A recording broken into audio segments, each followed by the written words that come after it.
नमस्कार मित्रों, M Singh foundation YouTube channel पे आप लोगों का स्वागत है। बीपीएससी एलडीसी एग्जामिनेशन 26 फरवरी 2022 को कंप्लीट हो चुका है। 150 प्रश्नों का ये पूरा सेट था, जिसमें कि आपको math, science, reasoning, current, GS हर एक एस्पेक्ट को टच किया गया था। और क्वेश्चन जो ये आज आपके सामने है, ये उसी एग्जामिनेशन का क्वेश्चन है। इस क्वेश्चन पत्र का, ये प्रश्न पत्र का सबसे विशेष बात क्या है ना, जो तैयार किया गया है बहुत ही स्टैंडर्ड लेवल का तैयार किया गया है। इसीलिए जो आगामी बीपीएससी के कैंडिडेट हैं, यानी कि सर्टिंग बीपीएससी पीटी वाले हो या फिर सीडीपीओ पीटी वाले हो, उनके लिए तो बहुत ही शानदार है ही ये सेट। यहाँ पर वो देख करके कम से कम 2-4 क्वेश्चन वो जरूर बढ़ा सकते हैं, खासकर पैटर्न पकड़ के। और इस सेट में जो ऐसा है 2213 वाले कैंडिडेट हैं, उनके लिए बहुत शानदार है, खासकर इसका साइंस सेक्शन। जी हाँ, और ऐसा देखा गया है कि एसआई वाले में कि जो बड़े एग्जामिनेशन होते हैं वो बिहार के हो या बिहार के बाहर के हो, उसके 2 क्वेश्चन आपको हूबहू पूछ दिए जाते हैं एसआई के एग्जामिनेशन में। तो हर एक पहलू से ये आगामी एग्जामिनेशन के लिए ये प्रश्न पत्र बहुत ही शानदार होने वाला है। इस प्रश्न पत्र में हम लोग मैथ और रीजनिंग को छोड़ देंगे, उसका अलग से वीडियो लाएंगे। बाकी जितने भी प्रश्न है उसको डिटेल से यहाँ पे सॉल्यूशन आपके लिए लाया जाएगा। बहुत ही शानदार वीडियो होने वाला है आपके लिए, शुरू से अंत तक वीडियो में बने रहें। सबसे पहला प्रश्न यहाँ पर यह है कि बीज के द्वारा भविष्य में पौधा बनाने वाला भाग क्या होता है? बीज पत्र, बीज आवरण, जर्म कोशिका या फिर भ्रूण? इसका सही उत्तर हो जाएगा ऑप्शन डी, भ्रूण हो जाएगा। ठीक है ना, भ्रूण जो बीज के द्वारा भविष्य में पौधा बनाने वाला, ये एक क्या होता है, भाग होता है, भ्रूण। ठीक है ना, अगला हम लोग देख लेते हैं, निम्न में से कौन सा ऊर्जा खाद्य पदार्थ है, मतलब कौन सा ऊर्जा खाद्य पदार्थ है जिसको खाने के बाद बहुत ज़्यादा अत्यधिक मात्रा में ऊर्जा मिलती है? जो कार्बोहाइड्रेट और वसा है, आप 4 ऑप्शंस यहाँ पे देख लीजिए, प्रोटीन, खनिज, विटामिन, खनिज, पानी एवं चारा, या फिर कार्बोहाइड्रेट, वसा। जो कार्बोहाइड्रेट और वसा वाला सेक्शन है, ये ऐसे खाद्य पदार्थ हैं जिसको खाने के बाद आपके शरीर में जो है एक्स्ट्रा एनर्जी का जमाव होता है। ठीक है ना, फफूंदियों में पोषण की विधि होती है, क्या होती है? परजीवी पोषण, मृतजीवी स्वपोषण, या फिर आपको प्राणी पोषण भोजन। जो फफूंदी वगैरह होते हैं ना, इसमें मृत पोषी पोषण हमेशा पाया जाता है। ठीक है ना, क्योंकि ये मृत जीव जंतु के आसपास बैठते हैं और उसी से अपना ये करते हैं। ठीक है ना, अगला देख लीजिए, कोशिका के किस भाग में ग्लाइकोलाइसिस की क्रिया होती है? और जो एसआई 2446 के कैंडिडेट थे, उनको पता होगा कि ग्लाइकोलाइसिस से आपको एसआई 2446 मेंस में एग्जामिनेशन में कोई प्रश्न पूछा गया था। तो इसलिए मैं बोल रहा हूँ एसआई वाले के लिए तो उसका साइंस सेक्शन बहुत महत्वपूर्ण है, ध्यान से देखिए। ठीक है ना, तो क्या होगा? कोशिका द्रव्य, नाभिक या माइटोकॉन्ड्रिया या फिर क्लोरोप्लास्ट। जो कोशिका के किस भाग में ग्लाइकोलाइसिस की क्रिया होती है, वो होता है आपको कोशिका द्रव्य में होता है। ठीक है ना, वहीं पर आपको जो क्रेब्स चक्र हो जाएगा, वहां पर हो जाएगा माइटोकॉन्ड्रिया में। ठीक है ना, तो इसका उत्तर आपका ऑप्शन ए हो जाएगा। इसको ध्यान से देख लीजिएगा, इस दोनों टॉपिक को आप जाकर एक बार पढ़ भी लीजिएगा ऐसा वाले। ठीक है, अगला हम लोग देख लेते हैं क्वेश्चन, यानी कि क्रेब्स चक्र और ग्लाइकोलाइसिस दोनों को अच्छे से पढ़ लीजिएगा। पत्तियों में उपस्थित उन छिद्रों का नाम लिखिए जिनके द्वारा श्वसन क्रिया में गैस का आदान प्रदान होता है। पत्तियां बेसिकली ये पूछ रहा है कि किसके द्वारा सांस लेती है? वातरंध्र, रसधानी, जाइलम या फिर रंध्र? एस्टोमेटा, जिसको हम लोग रंध्र बोलते हैं, उसके द्वारा ये सांस लेता है। ऑप्शन डी इसका सही हो जाएगा। अगला देख लेते हैं, ब्रायोफाइटा होते हैं लिवरवर्ट एवं फर्न, मॉस एवं फर्न, मॉस एवं लिवरवर्ट या उपयुक्त में से कोई नहीं। तो जो ब्रायोफाइटा होता है ना, उसमें आपको मॉस एवं लिवरवर्ट दोनों शामिल होते हैं। ठीक है ना, तो इसका ऑप्शन सी हो जाएगा। नारियल के फल का प्रसार क्या होता है? नारियल का फल आपको पता है ना कि बीज से जो चौड़ा होता है, उसका कारण क्या होता है? आप लोग देख लीजिए, रेशमयुक्त मीजोकॉर्प से, रेशमयुक्त एपिकॉर्प से, रेशमयुक्त एंडोकॉर्प से, या मुड़े हुए हुक से। तो नारियल का जो फैलाव होता है, उसका सबसे बड़ा कारण क्या हो जाता है? आपका जो रेशायुक्त एंडोकॉर्प्स होता है, उसके कारण क्या होता है आपको? रेशेदार मेसोकॉर्प्स, एक्चुअली रेशेदार जो होगा मीजोकॉर्प्स होगा, ऑप्शन ए हो जाएगा। रेशेदार मीजोकॉर्प्स होगा, इसके कारण जो मध्य फलवृत्ति होता है वो फैलाव होता है और वो क्या होता है, उसका प्रसार बढ़ जाता है। तो ऑप्शन ए इसका सही होगा। अगला प्रश्न देख लेते हैं हम लोग, द्विबीजपत्री तना में संवहनीय बंडल होते हैं, रेडियल, सकेंद्रित, संपार्श्विक या फिर केंद्रिक? जो द्विबीजपत्रीय तना होते हैं, उसमें आपको संपार्श्विक जो होते हैं संवहनीय बंडल होते हैं। ठीक है ना, अगला देख लेते हैं हम लोग, डिटर्जेंट के निर्माण में प्रयुक्त होने वाला एंजाइम क्या है? देखिए, जो डिटर्जेंट युक्त जो एंजाइम युक्त डिटर्जेंट होते हैं, वो काफ़ी ज़्यादा आपको सफाई करते हैं। इनको हम लोग अक्सर बोलते हैं माइक्रो प्रोसेसिंग सफाई बोलते हैं। ठीक है ना, जैसे कि एरियल वगैरह हो गया, ये सब। तो उसमें जो प्रयुक्त होने वाले एंजाइम कौन से होते हैं? तो बेसिकली आप देखिएगा तो प्रोटीएज, एमाइलेज, लाइपेज, ये सब प्रयोग होते हैं, लेकिन बेसिकली सबसे ज़्यादा क्या होता है? तो प्रोटीएज प्रयुक्त होता है। ठीक है ना, तो इसीलिए जो ऑप्शन का पैटर्न है, उसके आधार पर आपका ऑप्शन ए इसका सही हो जाएगा। क्रॉसिंग ओवर में क्या होता है? गुणसूत्रों का दोहराव होता है, गुणसूत्रों का विलोपन होता है, अनुवांशिक सामग्री का आदान प्रदान होता है या गुणसूत्रों का संकलन होता है। जो क्रॉसिंग ओवर जिसको हम लोग संकर नस्ल बोलते हैं, वहां पे क्या बोला जाता है कि अनुवांशिक सामग्री का आदान प्रदान हो जाता है। ऑप्शन सी इसका सही हो जाएगा। प्रजातियों के विकास में प्रकृति के चयन का सिद्धांत किसने दिया था? नेचुरल सिलेक्शन का सिद्धांत किसने दिया था? आपको पता है, चार्ल्स डार्विन के द्वारा दिया गया था नेचुरल सिलेक्शन का सिद्धांत। ऑप्शन बी इसका सही हो जाएगा। निम्न में से कौन सी बीमारी यौन संचारित नहीं है? सेक्सुअल ट्रांसमिटेड डिजीज इसमें से कौन सा नहीं है? देखिए, गनेरिया, सिफिलिस, एचआईवी ये सब के सब होंगे। हेपेटाइटिस का बस कुछ जो होता है वर्जन, जैसे एबीसी वगैरह हो, तो कुछ में होता है कभी, कुछ में नहीं होता है। जो ऑप्शन दिया गया है उसके अकॉर्डिंग सबसे उपयुक्त यहाँ पे क्या होना चाहिए? हेपेटाइटिस होना चाहिए। ठीक है, यानी कि कौन सा यौन संचारित नहीं है? हेपेटाइटिस। हालांकि हेपेटाइटिस के कुछ भाग भी यौन संचारित होते हैं, लेकिन जो परफेक्ट ऑप्शन यहाँ पे बनता है उसके अकॉर्डिंग आपको हेपेटाइटिस में जाना जाए पड़ेगा। ठीक है, अगला हम लोग देख लेते हैं, अनुकूल परिस्थितियों में अमीबा जन्म करता है। अनुकूल परिस्थिति में अमीबा किसके द्वारा जन्म करता है? एकाधी विखंडन के द्वारा, द्विखंडी विखंडन के द्वारा, मुकुलन के द्वारा या फिर विखंडन द्वारा? देखिए, जो अमीबा होते हैं ना, इनमें जो होता है रिप्रोडक्शन होता है विखंडन के द्वारा होता है। जब अनुकूल परिस्थिति होगा तो यहाँ पे द्विखंडन विखंडन होगा। ठीक है ना, लेकिन जब परिस्थितियाँ अनुकूल नहीं होगी तब मल्टीपल विखंडन होता है। ठीक है ना, मल्टीपल फ्यूजन होता है, यानी कि बर्डिंग होता है, मुकुलन हो जाता है, मल्टीपल हो जाता है। ठीक है ना, और मतलब कि जब फेवरेबल नहीं रहेगा, जब अनुकूल परिस्थिति नहीं होगा तब मुकुलन बर्डिंग हो जाएगा, और जब अनुकूल परिस्थिति होगा तब द्विखंडन हो जाएगा। ठीक है, निम्न में से किस वर्ग में जंतुओं का प्रगुहा सीलोम रक्त से भरा हुआ होता है? ऑर्थोपेडा, एनिलिडा, निमोटोडा या फिर एकाइनोडर्मेटा? जो ऑर्थोपेडा होते हैं ना, उसके जंतु में प्रगुहा लाल रक्त कणिकाओं से भरा होता है। ठीक है ना, और इसके अंतर्गत कौन कौन आ जाते हैं ऑर्थोपेडा में? तिलचट्टा, झींगा मछली, खटमल, केकड़ा, इसमें आ जाता है। ठीक है ना, तो इस सब में क्या होता है कि जो होता है सीलोम जो होता है रक्त से भरा हुआ होता है। टेपवॉर्म के खंड कहलाते हैं। टेपवॉर्म आपको पता है फीटा कृमि, इसके खंड क्या कहलाते हैं? स्लोक, सर्कस, प्रोग्लोटिड या फिर ऑनकोस्फेयर, इसको कहा जाता है आपको प्रोग्लोटिड। ठीक है ना, जो टेपवर्म यानी कि फीटा कृमि होता है उसको खंड को कहलाया जाता है प्रोग्लोटिड। ठीक है ना, शारीरिक खंड इसको बोला जाता है हिंदी में। टीनिया सोलियम, टीनिया सोलियम को सामान्य रूप में क्या कहते हैं? Beef tapeworm, pork tapeworm, cattle tapeworm या सीप टेपवॉर्म? जो टीनिया सोलियम होता है ये एक तरह का जीवाणु होता है जो पोर्क टेपवॉर्म यानी कि जो सुअर का मांस वगैरह होता है उसमें जो फीटाकृमि होता है वो नुकसान पहुंचाता है, फैलाने के लिए सबसे ज़्यादा ये कारगर होता है। तो टीनिया सोलियम हो जाएगा, सोलियम हो जाएगा, पोर्क टेपवॉर्म हो जाएगा, पोर्क टेपवॉर्म हो जाएगा। देखिए क्वेश्चन का लेवल किस तरह से अलग जा रहा है, इसलिए मैं बोल रहा हूँ। ऐसा बोला तो उसको निश्चित रूप से देख लेंगे। ठीक है ना, भोजन अधिग्रहण करने वाले, भोजन अभिग्रहण करने वाला अंग कौन सा होता है? खाद्य रसधानी, संकुचनशाली रसधानी, स्यूडोपीडिया या फिर नाभिक? एक्चुअली ये अमीबा के बारे में बोल रहा है। अमीबा लोग क्या करते हैं, अपना भोजन जो होता है स्यूडोपीडिया यानी कि छद्म पाद के द्वारा ग्रहण करते हैं। तो इसका सही उत्तर हो जाएगा ऑप्शन सी। ठीक है, कीट सांस लेते हैं किसके द्वारा? गल्फर के द्वारा तो बिल्कुल नहीं लेते हैं, ये मछली वगैरह लेते हैं। नासारंध्र के द्वारा, उनके पास नाक होता ही नहीं है। तो क्या लेते हैं? श्वास रंध्र के द्वारा, उनके शरीर के ऊपर जो है छोटे छोटे छिद्र होते हैं जिसके द्वारा ये कीट सांस लेते हैं। ऑप्शन सी इसका सही हो जाएगा।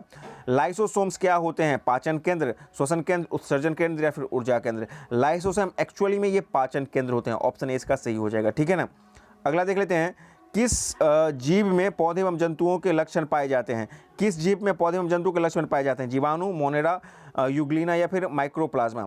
जो यूग्लिना होते हैं ना, इनको बोला जाता है जीव और पौधों के बीच की कड़ी बोला जाता है। ठीक है ना, तो इसी में जीव और पौधे दोनों के गुण पाए जाते हैं। ठीक है ना, इसे जंतु एवं पादपों के बीच का योजक कड़ी कहते हैं। यह जो होता है हरित लवक में पाया जाता है। यह कोशिका भित्ति की सहायता से गति करता है। यूग्लिना इसका सही उत्तर हो जाएगा। ठीक है ना, अगला प्रश्न देखते हैं, रबर को सल्फर के साथ गर्म करने को क्या कहा जाता है? गैल्वेनाइजेशन, वोल्केनाइजेशन या बेस्मेराइजेशन या सल्फोनेशन? रबर को जब सल्फर के साथ गर्म किया जाता है तो उसको बोला जाता है वोल्केनाइजेशन बोला जाता है। ऑप्शन बी इसका सही हो जाएगा। जबकि गैल्वेनाइजेशन हो जाता है यसद लेपन हो जाता है। ठीक है ना, वो अलग चीज़ है। अगला देख लेते हैं, निम्न में से कौन सी क्रिया रासायनिक रूप से सर्वाधिक सक्रिय है? मतलब कि यहाँ पे आपको कुछ एलिमेंट्स के नाम दिए गए हैं, इसमें से कौन सबसे ज़्यादा सक्रिय होता है? क्लोरीन, फ्लोरीन, लिथियम या आयोडीन? जो सबसे फ्लोरीन होता है सबसे ज़्यादा एक्टिव होता है। ठीक है ना, यानी कि अभिक्रियाशील होता है। ऑप्शन बी इसका सही हो जाएगा। अगला देखते हैं, अमलगम किसकी मिश्र धातु है? अमलगम जब भी होता है तो उसमें Hg पारा उसका एक बेसिक्स होता है। ठीक है ना, उसके साथ अलग अलग जो धातु होते हैं वो बनाते हैं। तो अमलगम किसकी मिश्र धातु है? तो इसका सही उत्तर हो जाएगा आपका पारा, ठीक है ना। ऑप्शन बी इसका सही हो जाएगा। पारा इसमें बेसिक्स होता है, वो तो इसकी अनिवार्यता है। उसके बाद बाकी सीसा, टीन, तांबा ये सब उसके साथ बनाते हैं। तो इसको अमलगम किसकी मिश्र धातु है, तो पारा उसका बेसिक हो जाएगा ना। बाकी देख लीजिए इसमें कहीं पर भी आपको अमलगम यानी कि Hg नहीं है, इसलिए इसका जो परफेक्ट उत्तर होगा वो बी होगा, ठीक है ना। एल्कोलाइड क्या होते हैं? एल्कोलाइड जो होते हैं वो आपको एक क्षार होते हैं जो कि पानी में घुलनशील नहीं होते हैं। बेसिकली ये जो सोडियम जो नाइट्रोजन बेस वाले होते हैं, क्षार होते हैं, और पानी में ये घुलनशील नहीं होते हैं, ठीक है ना। चूने के पानी का क्लोरीन से क्रिया करने पर क्या बनता है? चूने का पानी जब क्लोरीन से क्रिया करेगा तो आपको ब्लीचिंग पाउडर बनाएगा। यानी देख लीजिए CaOH का होल 2 है, इसकी जब क्रिया करेगा किससे? Cl2 से क्रिया करेगा, ठीक है ना। क्लोरीन से क्लियर करेगा तो CaOCl2 बनाएगा और फिर H2 बनाएगा, ठीक है ना। तो इस तरह पे ब्लीचिंग पाउडर हो जाएगा, ऑप्शन ए। अगला देख लेते हैं, मेंडलीव के समय कुल ज्ञात तत्वों की संख्या कितनी थी? 63, 65, 62 या फिर 64? 63 तत्व ज्ञात थे, ठीक है ना। अगला देख लेते हैं, बेकिंग सोडा का रासायनिक नाम क्या है? Sodium carbonate, sodium bicarbonate, sodium nitrate या फिर सोडियम नाइट्राइट? तो सोडियम बाइकार्बोनेट, NaOHC3, ठीक है ना, NaHCO3 इसका हो जाएगा सोडियम बाइकार्बोनेट। अगला देख लेते हैं, कौन सा एंजाइम ग्लूकोज को एथिल अल्कोहल में परिवर्तित कर देता है? इन्वर्टेज, माल्टेज, जाइमेज या फिर डाइजेस्ट? जो जाइमेज होता है ये ग्लूकोज को एथिल अल्कोहल में परिवर्तित कर देता है। अगले प्रश्न की तरफ हम लोग आ जाते हैं। अब देखिए, गैल्वेनाइजेशन, जो गैल्वेनाइजेशन होता है वो क्या होता है? ऐसा लेपन इसको एक्चुअली बोला जाता है। तो यहाँ पे क्या किया जाता है? लोहे पर जस्ते का जो है लेप चढ़ाया जाता है। ऑप्शन डी इसका सही हो जाएगा।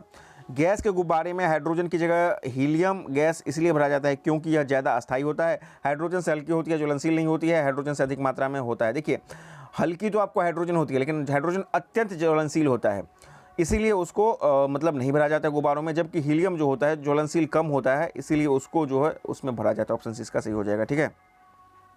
अगला देते हैं, दबाव बढ़ने से किसी पदार्थ का क्वथनांक क्या हो जाएगा? बढ़ जाएगा, ठीक है। खगोलीय दूरी मापने की इकाई क्या है? प्रकाश वर्ष, एंगस्ट्रॉम, वेबर या लक्स? प्रकाश वर्ष हो जाएगा, ठीक है, लाइट ईयर। ऑप्शन ए इसका सही हो जाएगा। प्रकाश की गति न्यूनतम होगी जब वह गुजरेगा, किससे गुजरेगा? तो उसकी गति जो है सबसे न्यूनतम होगी। ऑप्शन आप देख लीजिए, वायु में और निर्वात में तो बिल्कुल सेम ही रहेगा यहाँ पे, ठीक है ना। और पानी, जब तक आप पानी की बात कीजिएगा तो जो ग्लास वगैरह में होगा, ग्लास में भी आपको 2×10⁸ मीटर पर सेकेंड हो जाएगा ग्लास में, ठीक है ना। और जब पानी की बात कीजिएगा तो पानी में जो है यहाँ पे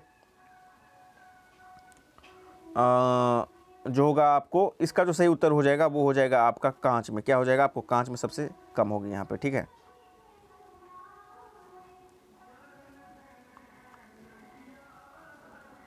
अगला प्रश्न हम लोग देख लेते हैं, किस ट्यूबलाइट में चौक लगाने का उद्देश्य क्या होता है? किसी ट्यूबलाइट में चौक लगाने का क्या उद्देश्य होता है? आपको पता है कि ट्यूबलाइट होते हैं उसमें चौक होते हैं, तो इसका काम होता है उच्च वोल्टता को प्रेरित करना, ठीक है ना। ट्यूबलाइट नहीं रहने से क्या होता है ना आपको कि कभी कभी ऐसा देखने को मिलता है कि बहुत ज़्यादा मात्रा में करंट आ गया तो ट्यूबलाइट को ख़राब कर सकता है। तो कुछ देर के लिए उसको रोकता है, वोल्टेज को रोकता है और फिर उसको पूरा इंड्यूस्ड कर देता है, प्रेरित कर देता है चारों तरफ, ठीक है। बरसात की बूंदें गोल होने का आकार क्या है? श्यानता, पृष्ठ तनाव, घर्षण या फिर लोच के कारण? तो जो पृष्ठ तनाव होता है उसके कारण हो जाता है। अगर ध्वनि वायु से जल में प्रवेश करती है तब किसकी मात्रा अपरिवर्तित रहती है? वायु जब जो होता है जल में प्रवेश करेगी, ध्वनि वायु से जल में प्रवेश करेगी तो सब कुछ बदल जाएगा, वेग, तरंग दैर्घ्य, आयाम बदल जाएगा, लेकिन आवृत्ति नहीं बदलेगी, ठीक है ना। ऑप्टिकल फाइबर किस सिद्धांत पर कार्य करता है? ऑप्टिकल फाइबर जो होता है आपको पूर्ण आंतरिक परावर्तन पर कार्य करता है। ऑप्शन सी इसका सही हो जाएगा। विभाजन की दीवारों में ध्वनि अवशोषित करने के लिए सर्वोत्तम पदार्थ क्या है? विभाजन की दीवारों में स्टोन चिप्स, इस्पात, कांच की रुई या कांच के टुकड़े? जो कांच की रुई होती है एक्चुअली में ये रिश्तेदार कांच होते हैं, इसका उपयोग किया जाता है साउंड को एब्जॉर्व करने के लिए। घड़ी में क्वार्ट्ज क्रिस्टल का कार्य किस सिद्धांत पर आधारित है? पियाजे इलेक्ट्रिक प्रभाव, एडिसन प्रभाव, फोटो इलेक्ट्रिक प्रभाव या जॉनसन प्रभाव? जो पीजो इलेक्ट्रिक प्रभाव है इस पर काम करता है। पीजो इलेक्ट्रिक प्रभाव को आपको दाब विद्युत की प्रभाव भी बोला जाता है, ठीक है ना। ऑप्शन ए इसका सही हो जाएगा। पेरिस्कोप किस सिद्धांत पर कार्य करता है? पेरिस्कोप जो होता है ये जो परावर्तन के रिफ्लेक्शन के सिद्धांत पर काम करता है, ठीक है ना। क्या करेगा, केवल परावर्तन के सिद्धांत पर काम करेगा। और यहाँ पे ध्यान रखिएगा कि इसमें समतल लेंस का प्रयोग किया जाता है और वो दोनों के दोनों कितने पर होते हैं, तो 45 डिग्री पर होते हैं, ठीक है ना।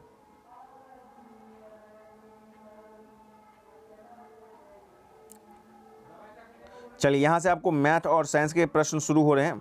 मैथ के प्रश्न शुरू होते हैं, मैथ को हम लोग छोड़ देंगे और हम लोग सीधे आ जाएंगे अब जीएस वगैरह पर।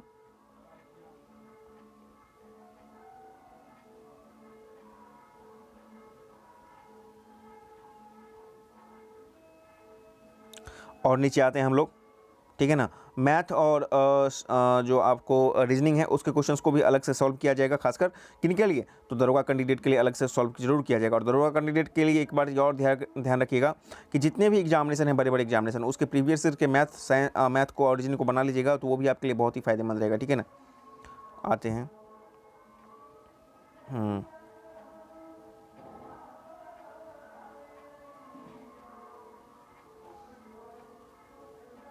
चलिए यहाँ से शुरू हो रहा है। प्राचीनतम वेद कौन सा है, आपको पता है कि ऋग्वेद, सामवेद, यजुर्वेद है। तो यजुर्वेद ऋग्वेद जो है सबसे जो है क्या होगा, प्राचीनतम वेद हो जाएगा। ऑप्शन 20 का सही हो जाएगा, ठीक है ना। अगला प्रश्न हम लोग देख लेते हैं। सबसे अंत में कौन सी घटना हुई थी। देखिए चंद्रगुप्त मौर्य का राज्याभिषेक, चंद्रगुप्त मौर्य का राज्याभिषेक की बात कीजिएगा तो ये करीब 322 ईसा पूर्व हुआ था, ठीक है ना। 322 ईसा पूर्व हुआ था, ठीक है। और उसके बाद अशोक का राज्याभिषेक, 269 ईसा पूर्व हो जाएगा, ठीक है ना। मेगास्थनीज का आगमन ये 305 से लेकर के 299 ईसा पूर्व, 305 से लेकर के 299 ईसा पूर्व हो जाएगा। और अशोक का कलिंग विजय जो हो जाएगा वो 261 ईसा पूर्व हो जाएगा। तो सबसे अंत की घटना हो जाएगी अशोक का कलिंग विजय हो जाएगा। ऑप्शन 20 का सही हो जाएगा। महात्मा गांधी का जन्म कब हुआ था, आपको पता है कि 2 अक्टूबर 1869 ईस्वी को हुआ था। ऑप्शन 20 का सही हो जाएगा। अगला प्रश्न, महात्मा बुद्ध ने कहाँ महापरिनिर्वाण प्राप्त किया था। देख लीजिए जो कुशीनगर है ना उत्तर प्रदेश का, वहाँ पे इनको महापरिनिर्वाण यानी कि मृत्यु हुई थी 80 वर्ष की अवस्था में 483 ईसा पूर्व के आसपास, ठीक है ना। बोधगया में इनको ज्ञान की प्राप्ति हुई थी। लुम्बिनी में इनका जन्म है और सारनाथ में उन्होंने अपना उपदेश दिया था। सत्यशोधक समाज की स्थापना किसके द्वारा की गई थी। दयानंद सरस्वती, बी.आर. अम्बेडकर, ज्योतिबा फुले या केशव चंद्र सेन। जो ज्योतिबा फुले थे इनके द्वारा 1873 ईस्वी में सत्यशोधक समाज की स्थापना की गई थी।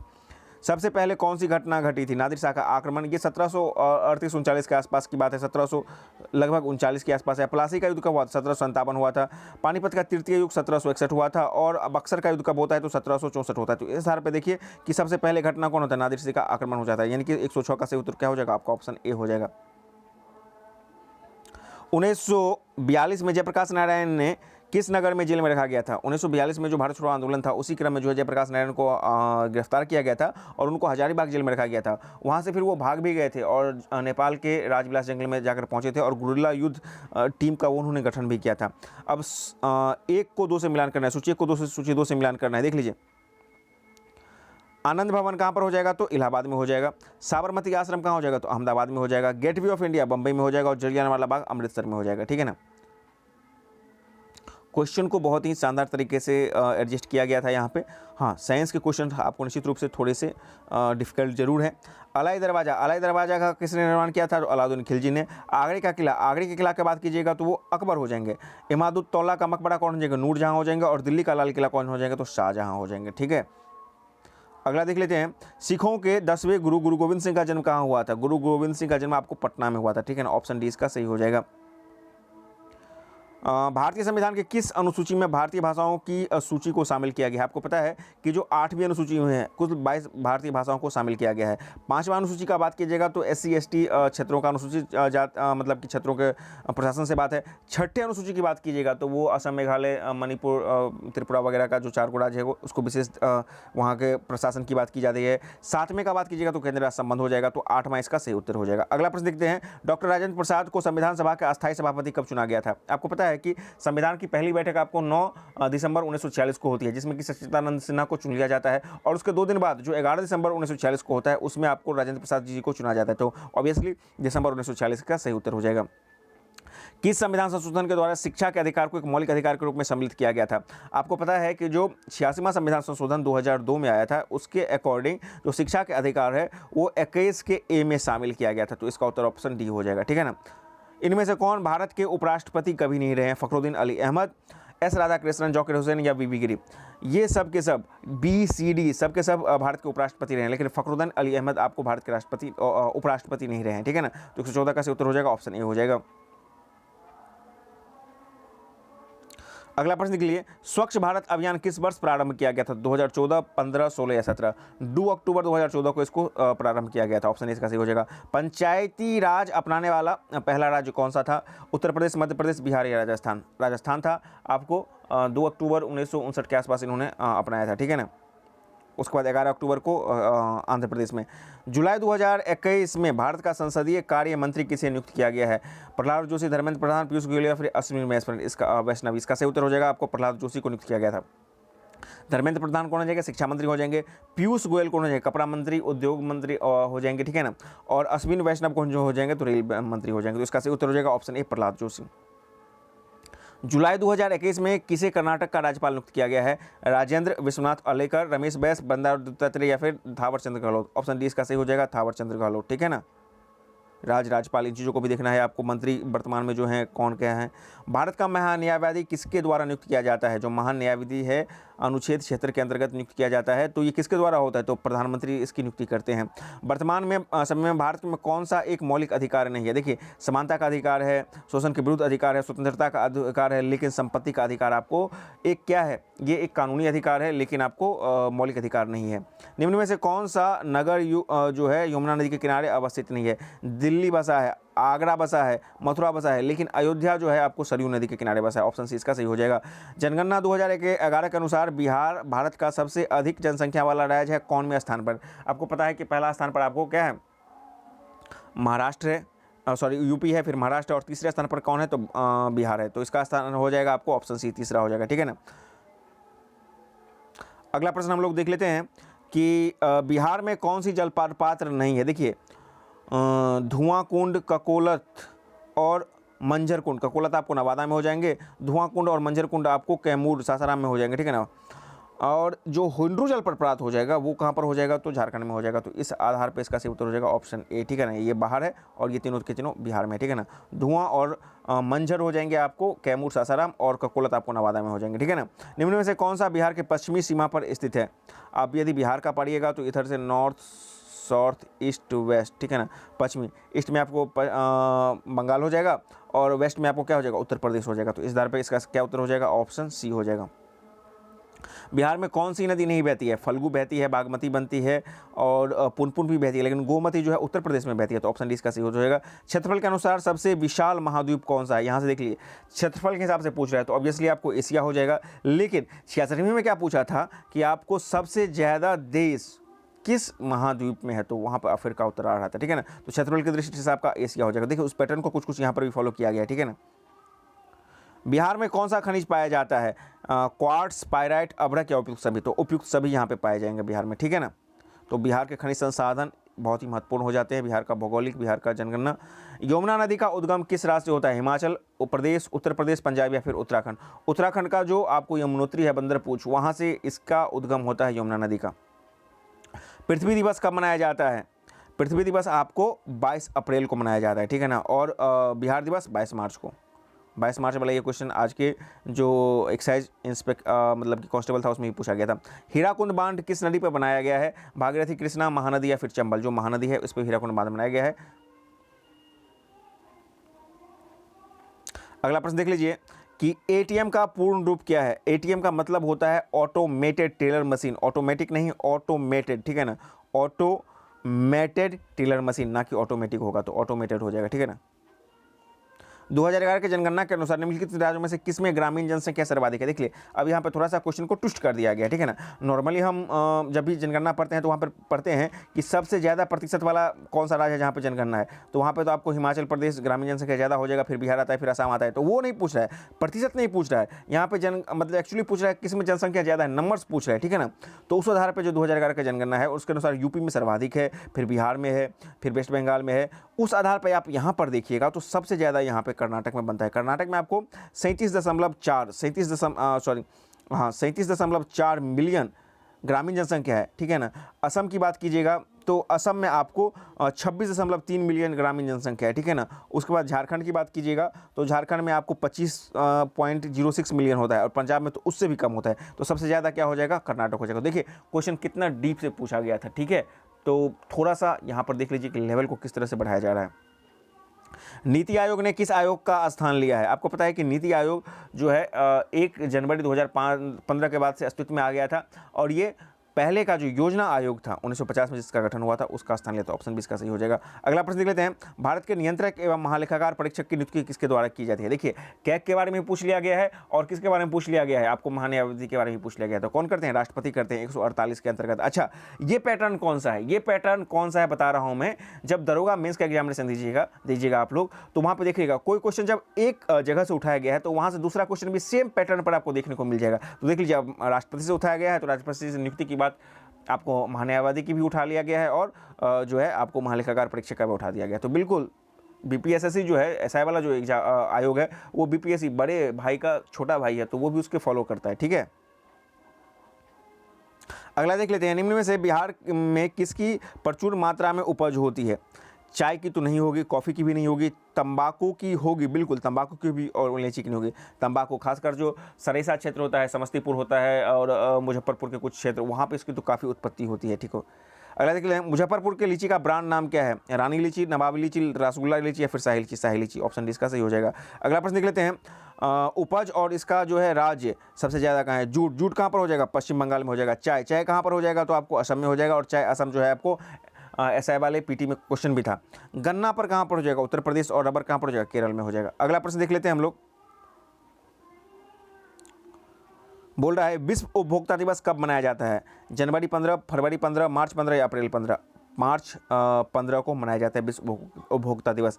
भारत सरकार का वित्तीय वर्ष कब चलता है? फाइनेंशियल ईयर, जो फाइनेंशियल ईयर चलता है वो 1 अप्रैल से शुरू होता है और 31 मार्च तक रहता है, अगले वर्ष तक। तो ऑप्शन सी इसका सही हो जाएगा, 1 अप्रैल से 31 मार्च। सहकारिता मंत्री का दायित्व किसे सौंपा गया है? देख लीजिए ये भी करंट का क्वेश्चन था। ये 2021 में इसका गठन ही किया गया था सहकारिता मंत्रालय का, और इसके जो प्रथम मंत्री थे वो कौन थे? गृह मंत्री अमित शाह को इसका प्रभारी नियुक्त किया गया था। ऑप्शन डी इसका सही हो जाएगा। अगला प्रश्न देख लेते हैं हम लोग, टोक्यो ओलंपिक 2020 में भारत ने कितने पदक जीते थे? टोक्यो ओलंपिक में भारत ने 1 स्वर्ण, उसके बाद 2 रजत और जो होगा 4 कांस्य जीते थे। इस आधार पे 4 2 6 1 7 पदक जीते थे और जो भारत का रैंक रहा था ओवरऑल वो था 48वां रैंक था, ठीक है।